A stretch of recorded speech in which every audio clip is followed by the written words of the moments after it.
Саламатсыздарбы достор? Бүгүн биз сиздер менен 2025-жылы кантип кыймылсыз мүлк алса болот, ошол боюнча талкуулайбыз.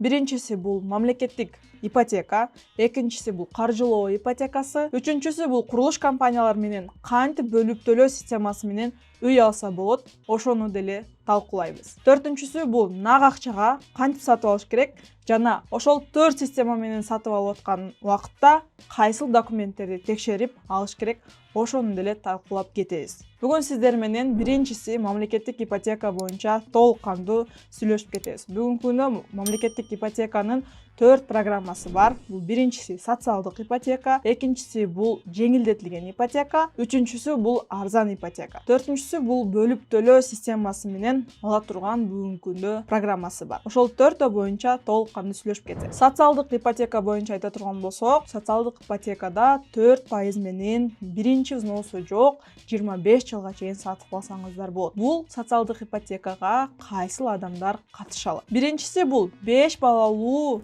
үй бүлөлөр катышса болот. Экинчиси бул батирене ордери менен сыйланган эжекелер. Үчүнчүсү бул ден соолугу чектелүү, мүмкүнчүлүгү аз адамдар. Жана башка ким катыша алат деген суроолоруңуз бар болсо, анда ГИКтин сайтынан толук маалымат алсаңыздар болот. Экинчи программасы бул жеңилдетилген ипотека. Ал жерде деле 4% менен 25 жылга биринчи взносу жок сатып алса болот. Бул жеңилдетилген ипотека кимдер үчүн? Биринчиси бул аткаруу, сот, мыйзам чыгарган мамлекеттик ишкерлер. Экинчиси бул мамлекеттик жана социалдык уюмдар. Үчүнчүсү жергиликтүү жана өз алдынча башкаруу органдары жана башкалар. Үчүнчүсү бул арзан ипотека. Арзан ипотека 8% менен башталат, 25 жылга чейин биринчи взносу менен жана биринчи взносу жок сатып алса болот.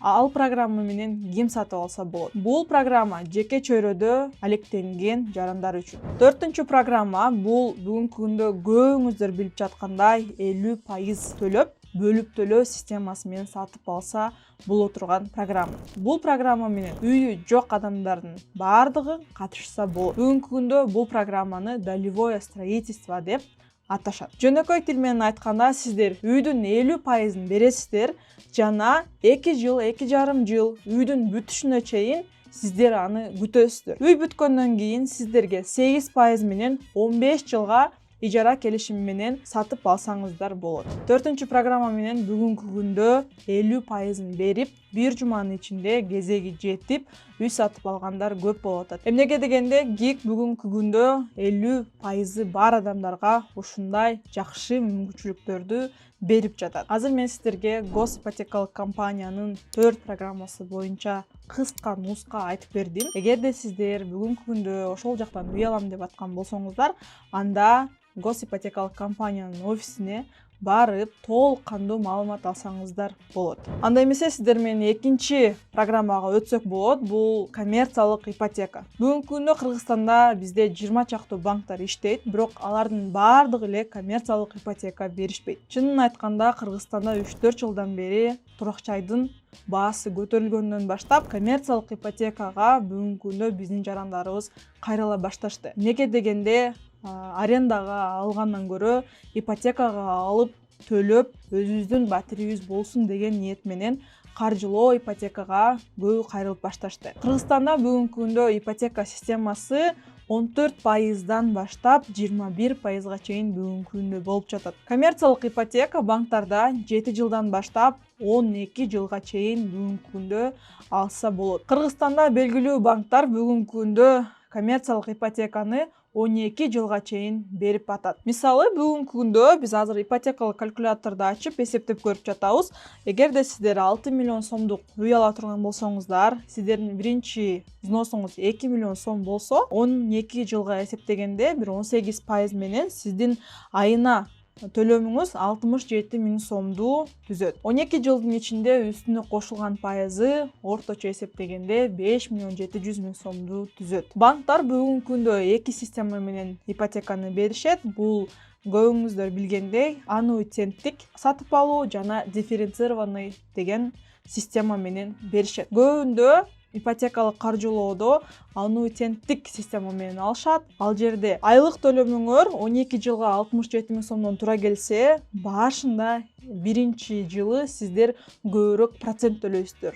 Мисалы 67 миң сомдун бул 8 миң сомдой акчасы бул силердин биринчи алган суммаңарга кетет, а 60 миң сому бул сиздердин процентиңиздер болот. Коммерциялык ипотека менен бүгүнкү күндө турак жай сатып алууда биринчи финансылык абалыңыздарды өтө кандуу, жакшы карап алыңыздар. Эгерде сиздер айлык төлөмдү төлөй албай калсаңыздар, сиздердин банк менен проблемаңар болушу мүмкүн.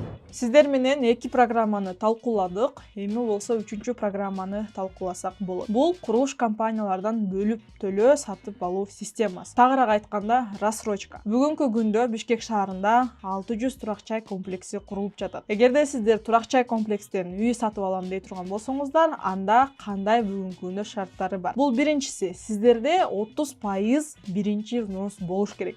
Калганын турак жайдын бүтүшүнө жараша 20 айга, 36 айга чейин бөлүп төлөө системасы менен алсаңыздар болот. Азыркы учурда эмнеге биздин жарандар курулуш компанияларга көп кайрылып, ошол система менен үй алып жатышат? Эмнеге дегенде, курулуп жаткан үйлөр бүткөн үйлөрдөн көрө 30-40%ке арзан түшүп жатат. Мисалы, азыр сиздер $1000 квадратын метрден сатып алсаңыздар, 40 айдан кийин ошол үйдү бүтүрүп, ремонт жасап, орточо эсептегенде $1700-$1700 сатсаңыздар болот. Бөлүп төлөө системасы менен эмнеге көп адамдар бүгүнкү күндө сатып алып жатат? Эгерде сиздерде бүгүнкү күндө 100% акчаңыздар жок болсо, же болбосо мамлекеттик ипотекадан же каржылоо ипотекасынан сатып ала албай жаткан болсоңуздар, анда бөлүп төлөө системасы менен курулуш компаниялардан үй алсаңыздар болот. Бул сиздерге акчаңарды топтогонго, көбөйтүүгө сонун мүмкүнчүлүк. Бирок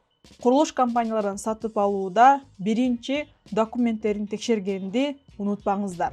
Эгерде сиздер курулуш компаниялардан үй сатып алам деген чечим кабыл алган болсоңуздар, анда юристтер менен кошо алыңыздар. Бирок юристтер деле ар кандай болот. Кыймылсыз мүлк менен иштеген юристтер менен алыңыздар. Эгерде сизде кантип кыймылсыз мүлк менен иштеген юристтерди тапсам болот деген суроо пайда болгон болсо, анда биздин командабызга кайрылсаңыздар болот. Анда эмесе бизде 2 кызмат бар. Биринчиси, сиздерге юрист керек болсо, сиз биздин ушул номерлер менен чалып, юрист менен толук кандуу консультация алып, курулуш компаниянын офисине барып, документтерин бүгүнкү күндөгү ошол объектке тиешелүү документтерин баардыгын текшерип, ошол жерден үй алса болобу же болбойбу, юрист менен толук кандуу маалымат алып, сатып алсаңыздар болот. Экинчиси, эгерде сиздер кайсыл курулуш компаниялардан сатып алса болот же болбойт, мен 600 курулуш компанияны текшерип чыгышым керекпи деген суроо пайда болгон болсо, анда сиздер бизге под ключ кызматына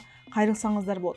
Под ключ кызматында биз сиздерге өзүбүз тандап беребиз. Биз сиздин бүгүнкү күндөгү мүмкүнчүлүгүңүздөргө жараша кайсыл объектке сиздердин финансыңыз туура келет же туура келбейт, ошол боюнча толук кандуу информация берип, сиздер менен ошол 4-5 курулуш компанияны тандап, ар биринин кеңсесине барып, кайсынысы документациясы боюнча сизге туура келет, туура келбейт, карап туруп, анализ жасап туруп, сизге эң ыңгайлуу объектти тандап беребиз. Бүгүнкү маалымат сиздерге пайдалуу болду деп ойлойм. Сиздер менен мен, Калмурзаева Роза Садыковна, кыймылсыз мүлк эксперти. Эгерде сизде суроолор пайда болгон болсо, комментарийге калтырыңыздар жана биздин каналга катталыңыздар.